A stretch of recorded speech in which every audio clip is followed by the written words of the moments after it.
Allora, siamo sempre collegati con l'assessore PAN della Regione del Veneto, assessore all'agricoltura, con delega anche alla pesca. Assessore, prodotti del nostro territorio, prodotti agricoli. Qui si rilaccia un'altra questione che lei ha aperto, che è molto importante, quella di riuscire a raccogliere questi prodotti con la manodopera che peraltro non c'è. E qui tutto il filone, i voucher, le assunzioni in agricoltura, la mancanza di manodopera di un certo tipo, perché poi non basta la manodopera qualsiasi, ci sono tante situazioni aperte. Innanzitutto il Made in Veneto, Made in Italy, che ha aumentato i prezzi però, e questa è un'altra lamentela dei nostri consumatori che ci segnalano spesso via mail. Questo me ne sono accorto anch'io perché ho mia moglie che va come tutti a fare la spesa e qualche parola me la son presa, no? Però bisogna capire che comunque questo aumento dei prezzi che c'è stato nei certi prodotti agricoli in particolare non è che poi a caduta vada all'agricoltore. Questa c'è stata una speculazione probabilmente della grande distribuzione in particolare e dei mediatori, diciamo, commerciali. Quindi non è che al contadino, all'agricoltore gli sia tornato in tasca poi questo surplus, anzi, quindi abbiamo avuto addirittura proprio ieri sentivo un produttore di latte, Stavo chiedendo il latte. che c'è tutto la Mara di Longhin di Campagna Rupia, che ha avuto un incendio nella propria azienda, l'ho sentita ieri, purtroppo che ha avuto questa disgrazia, che comunque addirittura il prezzo del latte è stato abbassato di 6 centesimi proprio in questi giorni, quando magari negli scaffali l'abbiamo trovato in aumento o abbiamo trovato un medio di settore. Quindi gli agricoltori sono sempre l'ultimo anello della catena, purtroppo, di queste filiere che sono legate soprattutto a delle speculazioni prettamente commerciali. Probabilmente, come succede sempre nella domanda offerta, si è visto che tutti volevano le farine, tutti volevano il lievito, tutti volevano quello, mentre sapete il commercio come, e le leggi del commercio funzionano questo. Purtroppo io queste segnalazioni le ho fatte a chi dovere. Noi chi è come Regione competente, non scusi, abbiamo gli assessore? organi di controllo che sono comunque le guardie di finanze, queste cose qui sono naturalmente controlli che devono essere fatti dal governo, ecco, in particolare dalle istituzioni. E quindi che la competenza a questo punto è del governo di istituire dei Guardi, controlli? andare a capire come mai ci sono state queste, come nelle mascherine che costavano uno, invece ce le siamo trovati a 10 euro, qui dovevano intervenire naturalmente le forze dell'ordine mandate dai prefetti del governo. Noi non abbiamo come regione forze di polizia che possono controllare questo.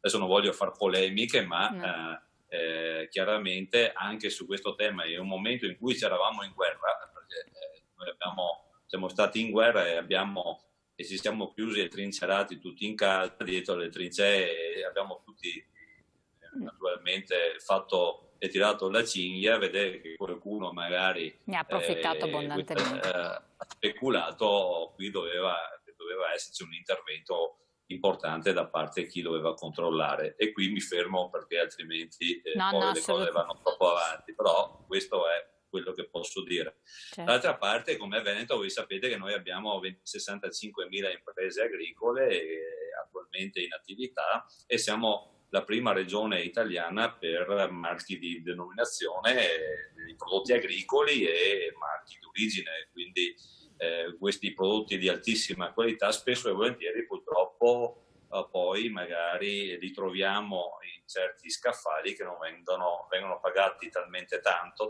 e invece ai nostri agricoltori naturalmente gli vengono pagati poco. Noi insistiamo sempre a dire comunque ai cittadini di consumare i nostri prodotti, perché sono comunque prodotti di qualità e sono prodotti certificati e controllati. Chiaramente è chiaro che l'olio del Garda non lo potete trovare a €1 al litro.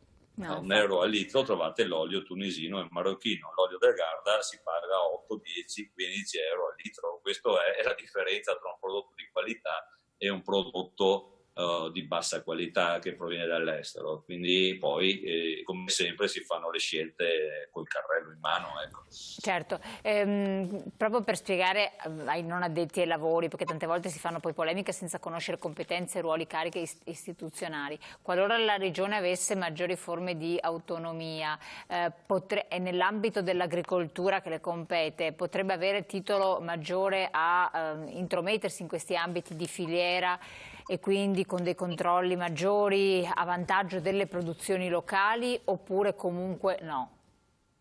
Beh, certamente con l'autonomia questo potrebbe succedere, perché poi altre regioni comunque con termini, per esempio del Friuli Venezia Giulia, esempio, hanno una polizia regionale ambientale, quindi sia nei controlli ambientali sia nei controlli delle produzioni e delle filiere.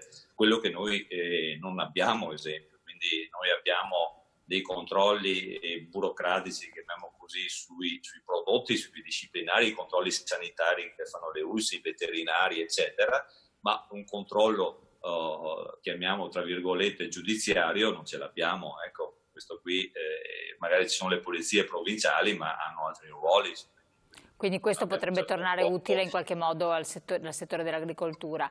Guardi, io ho lanciato l'idea anche con una legge regionale di creare un corpo di polizia regionale appunto ambientale che avesse anche queste funzioni, naturalmente inglobando le polizie provinciali che adesso sono un po', chiamiamolo, dopo la legge del Rio che ha smantellato le province allo sbando, quindi fare un corpo che non è l'esercito della regione, giusto per capirci, perché la paura è un po' questa, però un sistema di controllo non solo attualmente appunto, sui discorsi ambientali, ma anche, esempio, sul controllo ittico, il controllo venatorio, il controllo del bracconaggio. Cioè ci sono tante funzioni che purtroppo in questo momento, pur avendo competenze le province, non vengono svolte anche per mancanza di personale. Vi ricordo che noi come Regione Veneto paghiamo i dipendenti delle province e anche quelli delle polizie. Sì. Gli stipendi li paghiamo noi, però non abbiamo, come dire, modalità per utilizzare questo personale, perché sono ancora in capo alle province. Assolutamente, ecco, lei parlava di personale, a questo punto la domanda viene da sé, personale in agricoltura che improvvisamente è venuto a mancare ed è una cosa di non poco conto. Sui voucher è sorta una polemica, insomma, qual è lo stato dell'arte, che cosa si prospetta per l'agricoltura, perché veramente c'è bisogno di manodopera in modo importante. Si era parlato anche di un corridoio verde. Guardi, io sono stato il primo in questo paese, primo assessore regionale a prima regione che ha posto questo tema al ministro. Noi siamo stati chiari fin dall'inizio, abbiamo detto siamo in un periodo di emergenza, siamo in un periodo in cui le frontiere sono chiuse e quindi dove la manodopera, soprattutto quella che viene dalle nostre parti, nei vigneti, nelle raccolte delle fragole, nelle raccolte dell'ortofrutta veneta, arriva soprattutto da paesi come la Romania, come la Polonia, come la Cecoslovacchia. E abbiamo chiesto, visto che i confini erano chiusi, che potessero essere implementati per i nostri residenti, quindi tutti quei ragazzi, studenti, pensionati, coloro che comunque sono in cassa integrazione, fossero messi a disposizione questi voucher semplificati, che significa praticamente io vado dall'imprenditore agricolo e gli dico ho a disposizione 8, 5, 6 ore al giorno, magari uno era in cassa integrazione, fa il mattino e il pomeriggio sì, esatto, a raccogliere fragole e tu mi dai 10 euro all'ora e ti do il voucher, che era finita lì. Invece no, perché bisogna fare i contratti, bisogna fare l'assunzione, per carità benissimo, ma sempre complicato. Siccome era un lavoro per complementare, perché magari, le faccio l'esempio dei camerieri stagionali del Garda, tanti ragazzi, cuochi, aiuto cuochi, lavapiatti, questo qui sono trovati praticamente a terra e sono andati a raccogliere le fragole a Verona, dove abbiamo,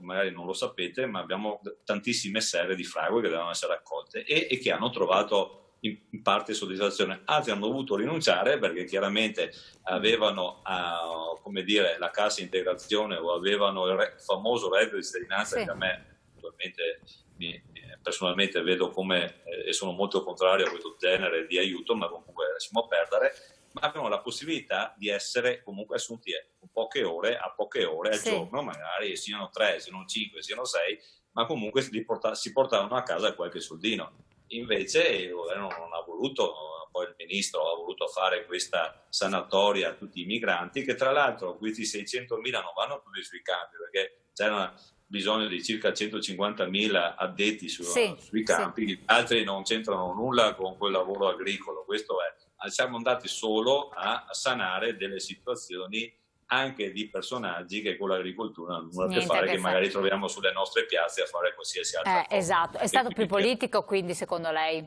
È stata una presa di posizione politica? Certo, poi questo governo sappiamo come la pensa, è un governo di sinistra e con 5 Stelle e soprattutto chiaramente il ministro che ha comunque qui non voglio fare una critica, ma comunque ha una storia nel sindacato del lavoro agricolo, ha voluto comunque sanificare queste situazioni. Per carità, noi avevamo detto siamo disponibili anche a promulgare, a continuare i permessi di soggiorno per quei già stagionali che avevano già lavorato nei campi, quindi l'anno prima che avevano già dei contratti, ma ed erano capaci tra l'altro.